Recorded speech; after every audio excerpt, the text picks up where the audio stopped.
आवाज तेज कर दो। शास्त्र सुधा जलधे महितोपनिषद कथिताग्रहे हृदय कले विमलं चरणं भव शंकर देशिक में शरणं प्रचंड पाखंड विखंड नवधृतं त्रयी शिरोरथ प्रतिपादने रतं बुद्धैरनृतं योग कलाविरावतं नमामि श्री गुरु शंकराय वेदांता तदाभासीर्निर्विवेकिनं नमामि भगवत्पादं परमहंसधुरंधरम् अखंडमंडलाकारं व्याप्तं येन चराचरं तत्पदं दर्शितं येन तस्मै श्री गुरुवे नमः। सज्जनों, अपनी वाणी को व्यक्त करने के लिए 2 बार भगवान नाम स्मरण करें। तत्पश्चात भगवत चरित्र के सामने श्री हरि नारायण नारायण नारायण श्री हरि नारायण नारायण नारायण श्री हरि नारायण नारायण नारायण श्री हरि नारायण नारायण नारायण बद्री नारायण नारायण नारायण बद्री नारायण नारायण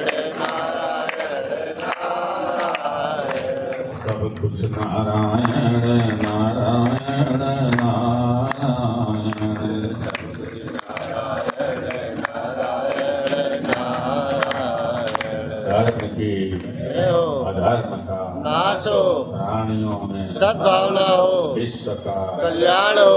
नमः पार्वती पते हर हर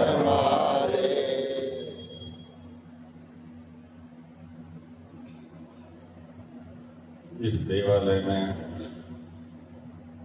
हमारे पूर्व से विराजमान भगवान सीताराम परिवार आज सत्य जगदम्बा लक्ष्मी नारायण भगवान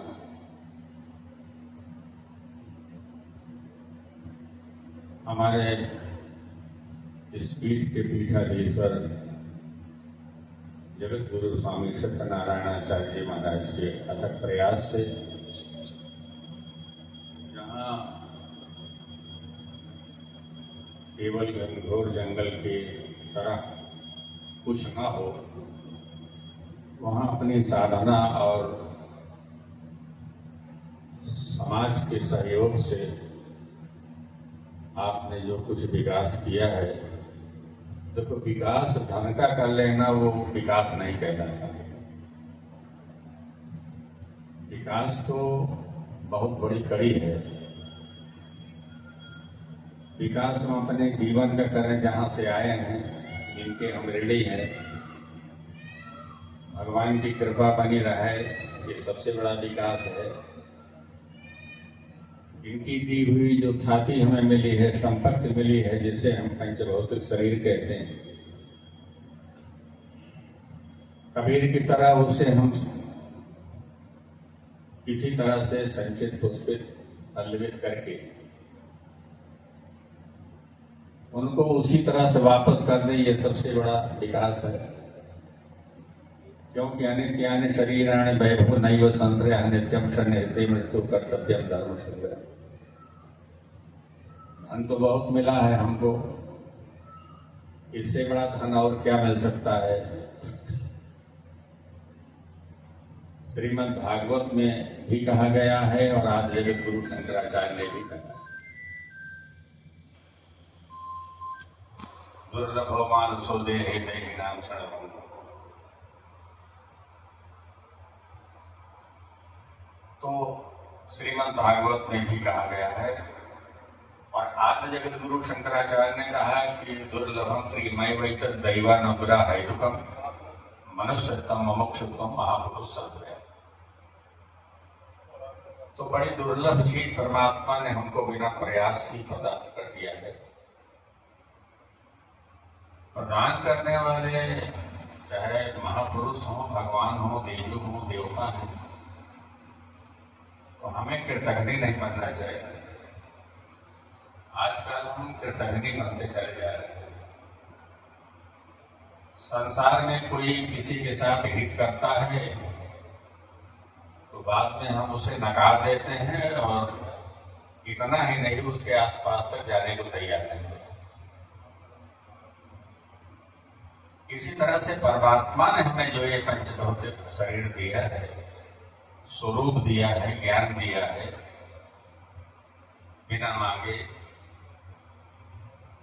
और ये कहा जाए कि हमारे जन्म जन्मांतर कल्प कल्पांतर के संचित पुण्यों का फल जो हमें मिला है।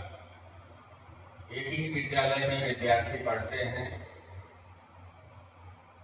कोई प्रथम श्रेणी में आता है, कोई द्वितीय आता है, कोई तृतीय आता है, और कोई उसी क्लास में 2-3 साल तक पढ़ा रहता है, उसे विद्यार्थी नहीं होती।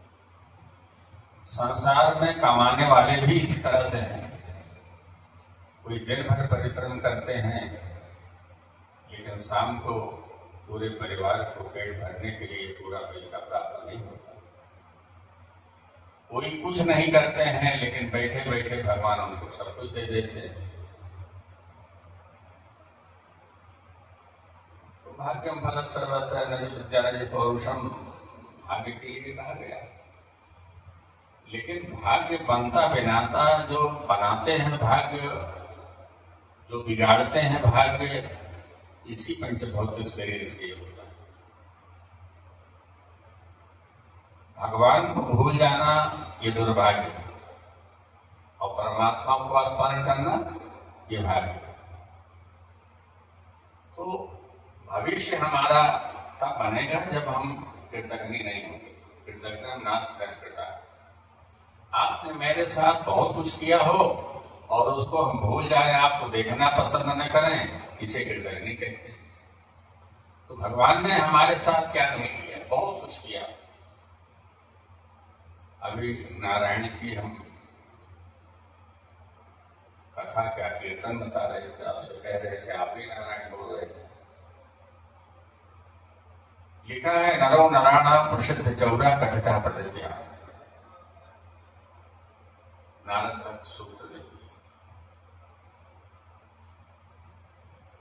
नारायण का काम केवल यह है कि जैसे बच्चे को मां के स्तन का दूध जब मिल जाता है तो वह अबोध बालक सारे संसार की संपत्तियों को ताक कर रख देता है। केवल उसे लिप्सा है तो माता के दूध की, और माता के दूध की लिप्सा इसलिए है कि माता उस अबोध बालक को अपने हृदय में रख के उसके बाद दूध पिलाती है। ऐसा क्यों करती है? ऐसा इसलिए करती है कि वो दुग्ध जो पुत्र को दे रही हो परमात्मा प्रदत्त दूध है, कहीं से आता नहीं है, परमात्मा ने प्रदान किया है। और परमात्मा रहता कहाँ है? ईश्वरा सर्वभूता नाम आपके हृदय में परमात्मा है। हम हर जगह पहुंचते हैं, हर जगह कट बोलते हैं, महाराज जी आपकी कृपा हो जाती तो ऐसा हो जाता, आप आशीर्वाद दे देते तो ऐसा हो जाता।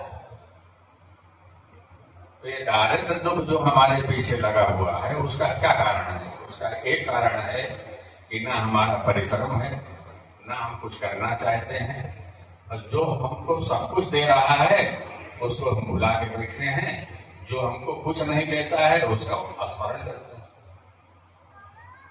जीवन भर चाहे विद्वान हो, चाहे उद्यमी हो, चाहे किसान हो, कोई ऐसा माता पिता परिवार नहीं चाहता कि अच्छा से अच्छा हम धन संचित करें और हमारा परिवार सुखी रहे, बेटे शिक्षा प्राप्त करें, घर वाले सुख संपत्ति का भोग भोगें, दुख ना आवे। हर व्यक्ति के मन में सदैव एक लिप्सा रहती है। लेकिन आप बताइए कि तिवारी जी ने यहाँ इतना ये सब किया है, तिवारी बाबा के नाम से जगत गुरु